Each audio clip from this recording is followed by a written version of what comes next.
One day after Americans began getting vaccinated against COVID-19, a second vaccine, this one from Moderna, is on track for FDA approval this week, after U.S. Food and Drug Administration staff endorsed it as safe and effective in documents released Tuesday. Moderna could get the green light as early as Friday, according to the New York Times, making millions of doses available to Americans within days. Moderna's approval would follow FDA's granting of emergency use of Pfizer's vaccine and would help the United States fulfill its promise to inoculate 20 million people this month.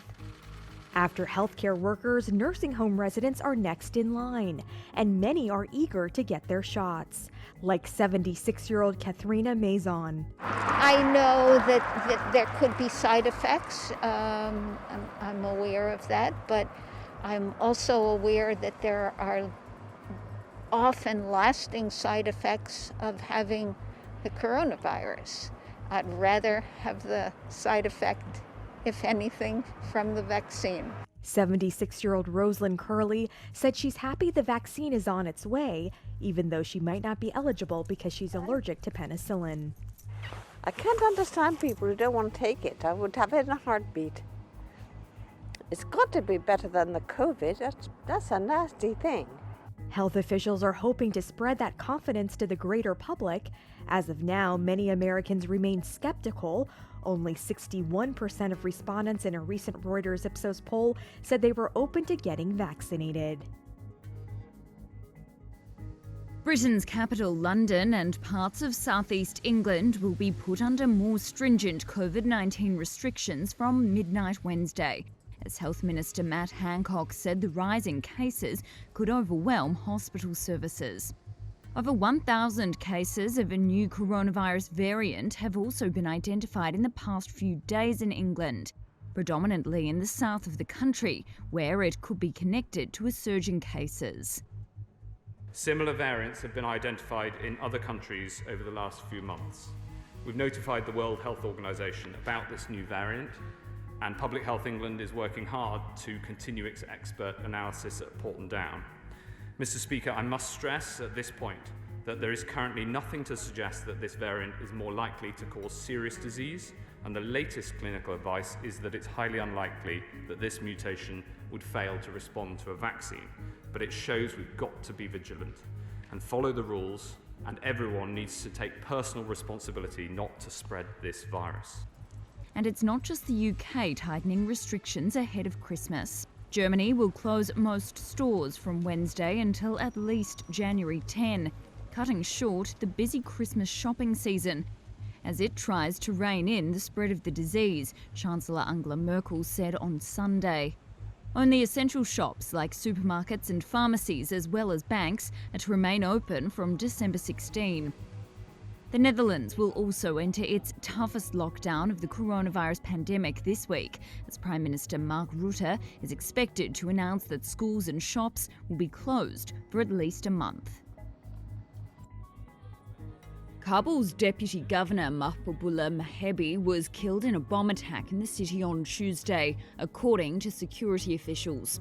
A sticky bomb was attached to his car by unknown assailants. Mahebi was travelling with his security guards when the blast occurred.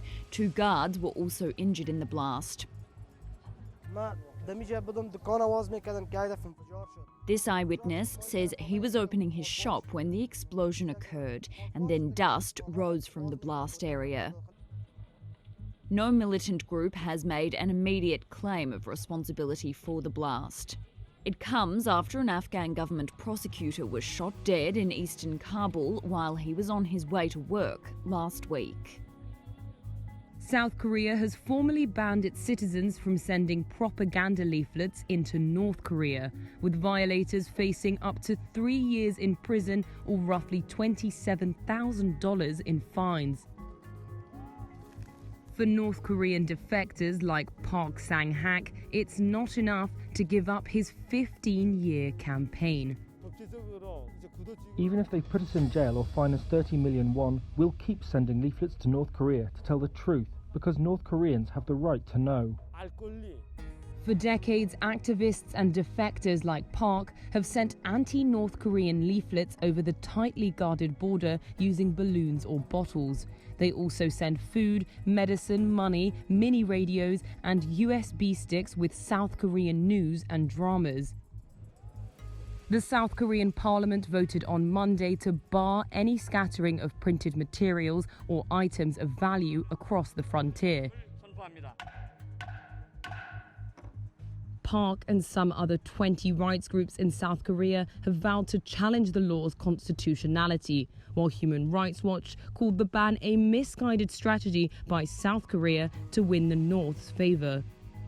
Chinese state media say Beijing has made a move, making already rocky relations with Australia worse, cutting off the coal it buys from down under. Coal is one of Australia's major exports, and China is a big customer, buying up nearly a third of it. Beijing's already hit wine, seafood, timber, and more. All since Australia called for an international inquiry into the source of the coronavirus. But hours after the news broke, Australian leader Scott Morrison issued a warning to China. this is the $4 billion odd that goes into coal-fired power generation in China. It really is a lose-lose here. The other countries have 50% higher emissions than Australian coal. And as a result, that would be a bad outcome for the environment. Morrison said any boycott of Australian coal would break international trade rules. Despite Chinese restrictions, experts say Australia's coal exports are expected to hold up well because of new buyers in South Korea, Japan, and Vietnam. Airlines are being warned about safety as they reactivate planes kept in storage for months. The slump in global air travel has seen an unprecedented number of jets parked. At one point, 2/3 of the global fleet was stuck on the ground. As they return to the skies, regulators are worried about everything from maintenance errors to rusty pilots. The International Air Transport Association says this year has seen a sharp rise in the number of poor landings, with some resulting in crashes. In May, 97 people were killed after a Pakistan International Airlines plane crashed following an unstable approach to the airport. Now, some insurers want to know if carriers are doing extra landing training for pilots who've been off work for a long time. European regulators say this year has also seen an alarming rise in incidents involving wrong airspeed or altitude readings. In June, a Wizz Air pilot had to abandon takeoff after noticing the airspeed was indicating 0. A ground examination found insects nesting inside a key sensor. That after the plane had been parked for 12 weeks. Similar incidents have caused fatal crashes in the past. Regulators say long periods out of service also raise worries including contaminated fuel and drained batteries in emergency systems. Now airlines have developed training programs for rusty flyers.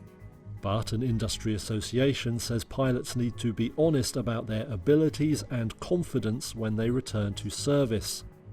Lives could depend on it. Sales at fashion retailer Inditex fell 14% in the 3 months from August to October. That was something of a recovery after falling nearly a third in the previous quarter.